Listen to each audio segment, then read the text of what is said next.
You all know that towards every game, a day before, 48, I think it's 24 hours. 24 hours before that game, or 48 hours, a manager comes in through and puts in a presser about his players who are really injured, who is really available and who is not available. And it was a short one for Mikel Arteta today, and went ahead to obviously come up with some of the basic quotes that Mikel Arteta came up with to obviously tell us what this game of football is going to be like as they play away at Luton Town. Welcome to the Rokani Media Football. How are you guys and where are you watching us from? He has gone ahead to really address about Takahiro Tomiyasu. He has talked about Benjamin White, Zinchenko's mistake that I've been so much vocal about, that failed David Raya from keeping a clean sheet at Emirates. And he has also gone ahead to talk about the different goals of Arsenal they've gone ahead to score in the different games, coming in from different 9 players. And that is really good because it shows you that there is even goal distribution at the side of Arsenal. Welcome to this channel. Let's see close to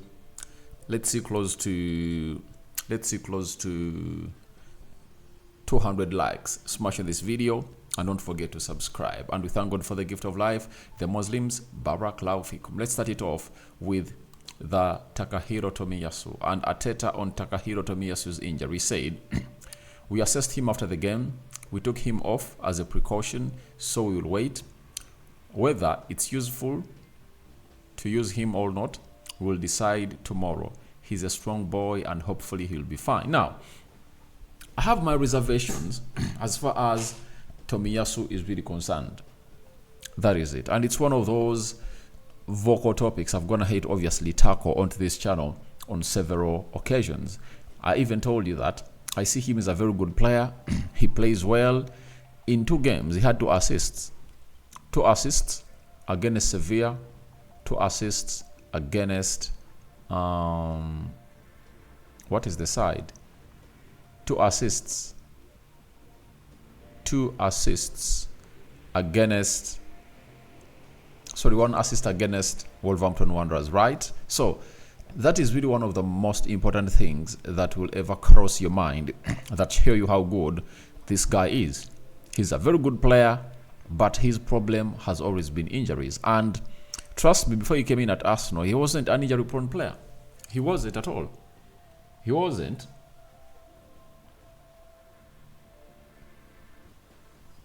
He wasn't an injury-prone player. Let's all agree on that, you know. But ever since he really got injured in his first spell in the year of 2022 in March, I think he got an injury in February. He has never been the same. He has never been available every time the club needs him. And that's why you see to it that Arteta has been playing him sparingly and he has not been getting injured. But every time Arteta has gone ahead to say, now, let me give him close to 3-4 games consecutively when he's starting them, he cannot handle. He cannot handle. And I don't remember the last time he played like consecutive three games when he's playing 90 minutes. And I think this is why Arteta sticks with Zinchenko, because for Zinchenko, however bad and suspectful defensively is, he has gone ahead to put in a shift every time he's being called upon. That is it. So even Benjamin White, I now know exactly why this manager sticks with these players, because they can play 90 minutes for 6-7 consecutive games when they are not injured, and Tomiyasu cannot do that. So I think Arteta needs to understand the player he's really having in Tomiyasu, that all he needs to do is simple, you know. Don't play him games like this. Don't start him consecutive games. If he goes ahead to play against Sevilla, right, don't start him against the side of Wolverhampton Wanderers. Because I think even Cedric Soares is not going to have to handle the situation at Arsenal in a game of that caliber, because you need to be doing that. So I now understand, but he was taken off against the game of Wolverhampton Wanderers and Benjamin White came in through. And if he passes the late fitness test, then everything will go on as to plan and he'll be part of the squad. But if at all I'm Mikel Arteta, I wouldn't risk him now.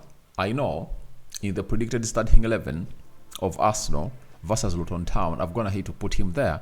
But as it stands, because how physical the likes of Kabore are and other players of Luton Town are going to be playing at home, having close to 11,000 fans cheering at them, I see no reason.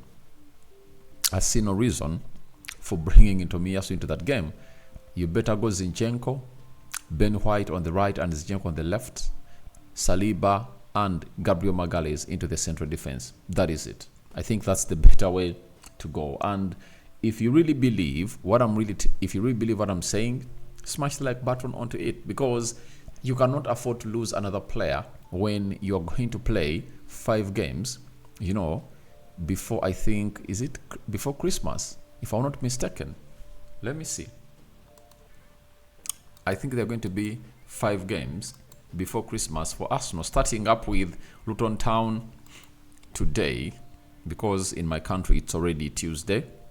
Then Aston Villa, then PSV, then Brighton and Liverpool. Yeah, there are 5. Sorry about that. Arsenal has to play 5 games in the next 19 days. So if that's the case and the scenario, then you have to understand how to obviously keep suspectful players like Tomiyasu out. And with the likes of Julian Timber away, you cannot obviously risk yourself on a player like that. It's better to bring in players that are really fully fit, that can obviously get the job done and dusted. So we wait and see whether he's going to be part of the traveling squad. If you happen to obviously get the news that Tomiyasu is part of the traveling squad, then we'll come in here and obviously confirm to you that Tomiyasu is going to travel with the side of Arsenal. Now, the other player that came in through and obviously played in very well, he even had 2 headers at the goal, Ben White. Arteta has gone ahead and obviously given us a hint onto whether Ben White is available to deputize Tomiyasu. He said, after his injury and the way we decided to manage his load, he's feeling perfect and back to fitness. He played some minutes and he's now in a good place. So Arteta is confirmed to us that this guy is in a good place to start and take on the mantle if called upon to do the needful. That is it. If that's the case, and you all know how good it is, then you start Ben White. 1, he doesn't have a very bad injury history. 2, against Luton Town, he can get the job done. 3, he is one of those players that you can rely on every time you really want a possession-based kind of football. So I think if Ben White is back to full fitness, then he deserves to be into this team. As I told you, that he should start into that game. The moment you really rush Tomiyasu back, you'll go back to the same old song. Something that Arsenal fans don't want to hear, that more players have gone ahead to join the injury list of Fabio Vieira,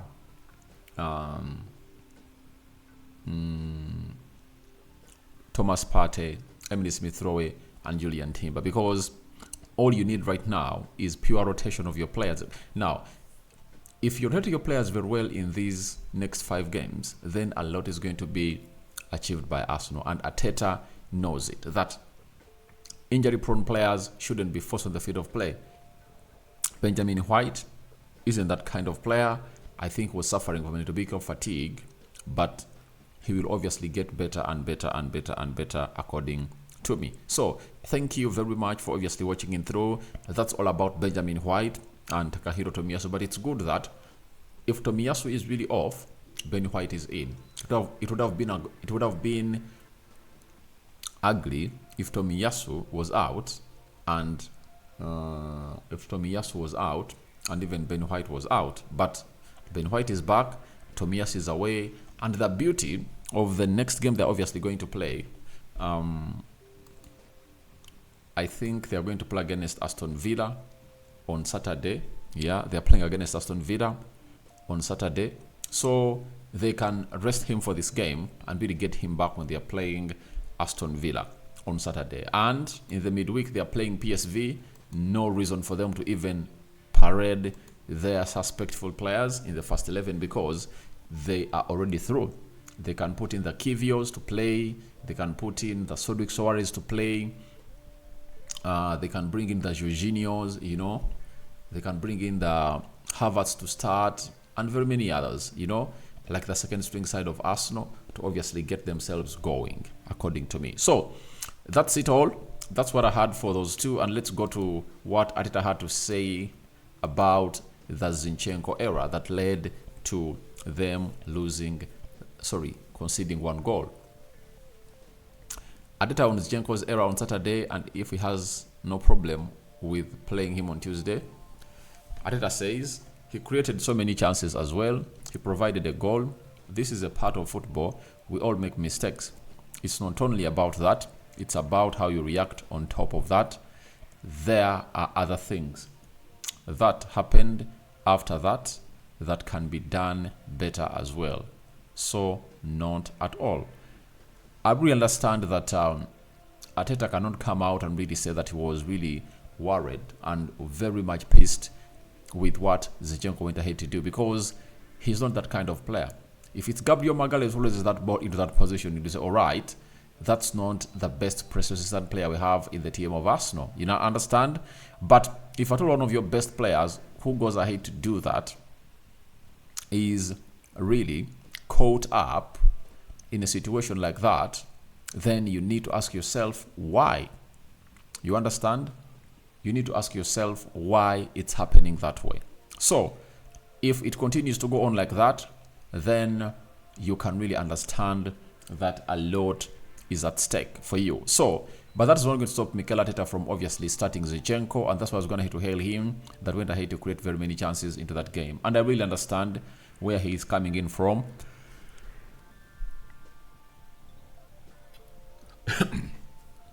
But trust me, after that game in the dressing room, Arteta was really red-faced at Tomiyasu. He slated him, he raged at him, and he criticized him for what he has gone ahead to do because he knows that that would have gone ahead to cost Arsenal the game. You know, it would have gone ahead to cost Arsenal the game that everyone really thought about. You know, that Arsenal are going to really win. You know, 2 goals up. Wolverhampton Wanderers were not threatening the final third. They had nothing to show, and they couldn't obviously threaten that defense of Arsenal. So they found themselves in a situation of really playing the last 4, 5, 6, 7, 8 minutes of the game under a lot of pressure. Something that you wouldn't like to call upon for into your squad. And lastly, Arteta on Arsenal's last 14 goals being spread across the 9 players. He said, it's really good. That means that the team has goals. They come from different places, and that makes it more unpredictable, and the players are eager to score as well. Last year, we had something very similar to that. We shared goals in great way and have to contribute to that. So, the last 14 goals are spread in 9 different players. And what are those 9?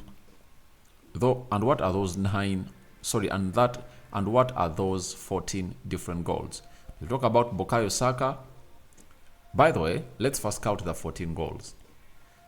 2 against Wolverhampton Wanderers, 6 against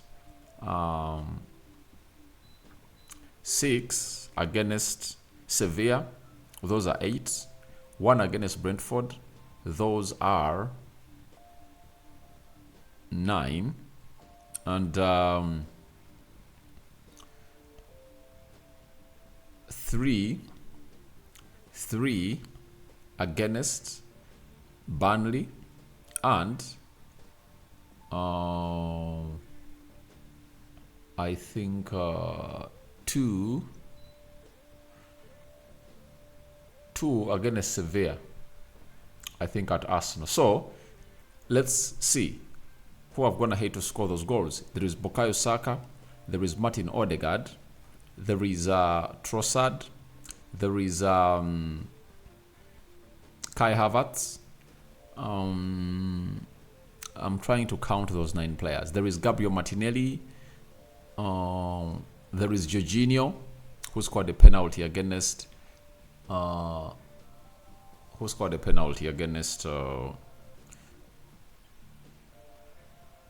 Against Sevilla. Then I think I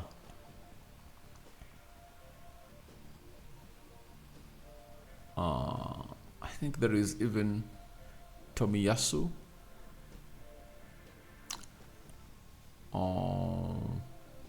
Gabriel Jesus. And who is the 9th player? I'm really looking at 9th player. I was going to hate to score in those games.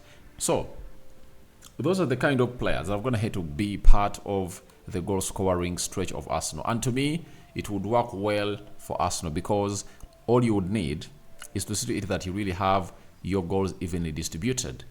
I quote Jose Mourinho when he came in through in the Premier League. He said he would rather not have a top scorer who scores 30, 40 goals a season, but he would rather have his goals evenly distributed in his players. And he saw to it that Frank Lampard could score like 10, 15, Arjen Robben, Joko, Damien Duff, Didier Drogba, Edu, Kud Jensen. You know, he had close to 7 players that could get him like 10 goals a season. And those goals could help him really win the league. So I think even goal distribution is the way to go for the side of Arsenal. And we all understand why Arteta really is happy with that. So guys, thank you very much for watching through. Tell me your thoughts about Mikel Arteta on Takehiro Tomiyasu, Ben White, Zinchenko, and the even goal distribution of Arsenal. May the living to God bless you abundantly. Those going to bed, good night. But I tell you, in the next 2 or 3 hours from now, there's going to be one more video that is obviously going to be uploaded in this channel. And early morning, obviously, we'll come up with the last Arsenal preparations for the game of Luton Town. I'm out.